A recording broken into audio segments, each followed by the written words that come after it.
Yo, what is up, guys? It is your boy Bobby Peacock here, aka DJ Peacock, coming to give you guys the most vibrant experience to content creation. Now, today, I am going to give you guys a little bit of a breakdown of the short film Black, a little bit of the behind the scenes look. So, let's jump into it. If you guys haven't seen the short film that I did called Black, it will be linked down below or somewhere up here it will pull up as well. But I want to give you guys, like I said before, a little bit of the behind the scenes of that short film. It was a great experience on shooting that, and also very challenging. So one, I want to talk to you guys through the process of what it looks like. So the first thing I did is I had an idea and I wrote it down.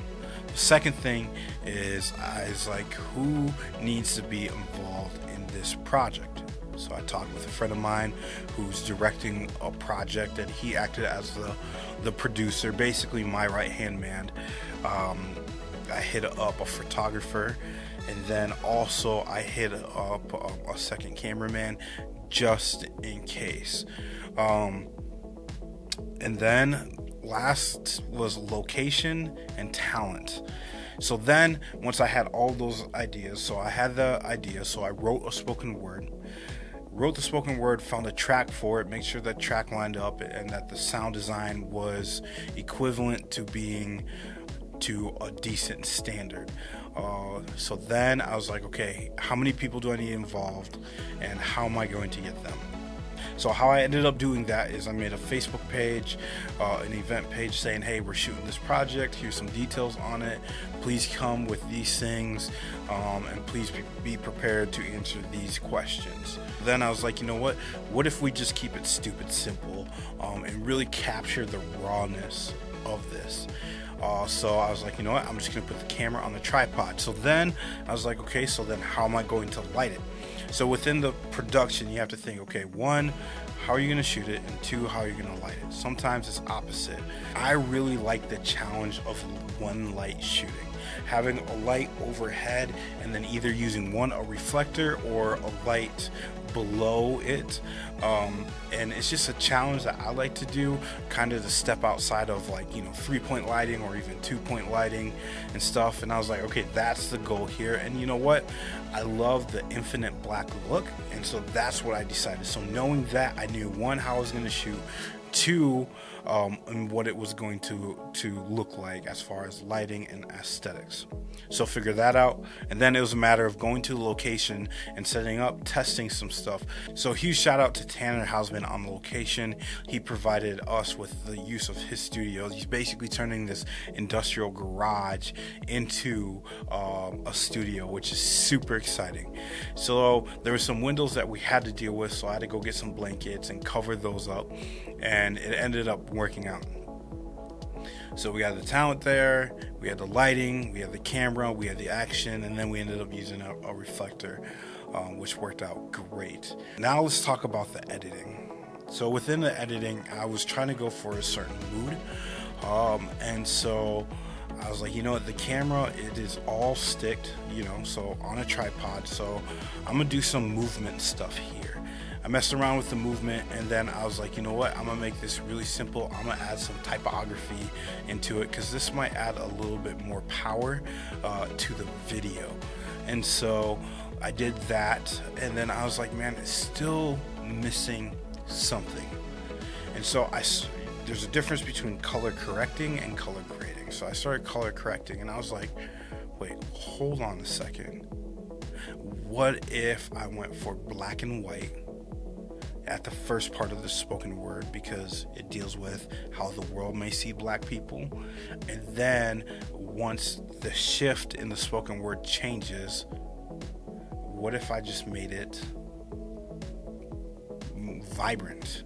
And so that's what I did, and the project honestly turned out great. The response from this and the way that people felt and the way that people saw the video was absolutely crazy. I was not expecting this kind of response from people, where it captured the emotion of people that were watching this. It was really cool watching this idea unfold, coming from paper, well, technically an iPad, to all of a suddenly being shot and really coming to life in digital form. I wanted to create a way to put my feelings and emotions into a way to tell a story. All right, guys, so I'll do a quick overview on my process before we end this video. So 1 is writing it down, 2 is scripting it out, 3, getting the people involved. In my case, it was the photographer, producer, and second cameraman. 4 is making sure that you have locations set in stone. 5, making sure that you have those talents set in stone. 6 is the actual shooting. 7 is the lighting. Sometimes you can switch those around. Like I said before, lighting becomes before the shooting or whatever. It's kind of like a dance that you do. And then 8 is the editing. 9 is the color grading. And then 10 is the finalization of it and sending it out to the public to see what they think. So that was a quick overview and review of how I shot the Project Black. Guys, question of the day, what projects are you guys working on? Leave a comment below. Let me know what you think. So my challenge for you guys is go out there and create. Write something down and watch it unfold and come to life. Honestly, I want to work on more projects like this to tell stories in a certain cinematic way, and I'm super excited to work on the next project, and so I'm not going to say anything. I mean, obviously I have this Hazard project that I'm working on with director Daniel Bergeson, which I'm super excited about, but I'm excited about another project that hopefully I'll be able to knock out in fall or winter. I just gotta figure out the right people to be involved in it. So anyways, guys, thank you so much for tuning in. Make sure that you guys leave a comment below. Question of the day is, what videos are you creating? What stories are you creating? Leave a comment below. Let's have a discussion about it. And then lastly, if you haven't seen Black, like I said, it is linked below. Please feel free to watch that to get a little bit more context on what I'm talking about. And feel free to ring a bell, get notified when I'm dropping another video. And remember, guys, you can find victory in boldness. So claim victory and be bold. All right. God bless. Deuces.